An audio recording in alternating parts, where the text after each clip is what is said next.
कशासाठी केलं? आमचं सातारा जिल्हा मालो प्रवासी असोसिएशन व महाराष्ट्र ट्रान्सपोर्ट ॲक्शन कमिटी यांच्यातर्फे आजपासून बेमुदत संप चालू होते. आमचा मेन मुद्दा आहे ई चलनचा, जो विनाकारण आमच्यावर लादला जातो आहे. आज आमच्या ई चलन गाड्यांच्या किमती एवढ्या आमच्या गाड्यांवर दंड लादले जात आहे. त्याचा कुठलाही पुरावा नाही आहे. पुरावा पण पुसट फोटो सर्व आम्हाला त्या ठिकाणी पाठवले जातात आणि आमच्या या बंदमध्ये सामान्य नागरिकांच्या गाड्यांनासुद्धा दंड व्हायला लागलेले आहेत.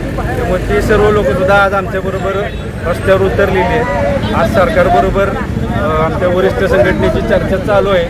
आज रात्री ती जर सक्सेस झाली नाही तर आज रात्री 12 आमचं चक्काजाम आंदोलन, पूर्ण गाड्या सगळ्या रोडवर थांबतील. मालवाहतूक गाड्या, प्रवासी गाड्या, त्याचबरोबर तरकारीच्या गाड्या, दुधाचे टँकर, या सर्व लोकांनी या संपामध्ये सहभागी झालेले आहेत. साधारण किती लोक आणि किती गाड्या येत आहेत? साधारणतः 25 लाख गाड्या पूर्ण महाराष्ट्रातनं यामध्ये सहभागी झालेल्या आहेत. सर्व संघटनांनी या महाराष्ट्र ट्रान्सपोर्ट ॲक्शन कमिटीला पाठिंबा दिलेला आहे.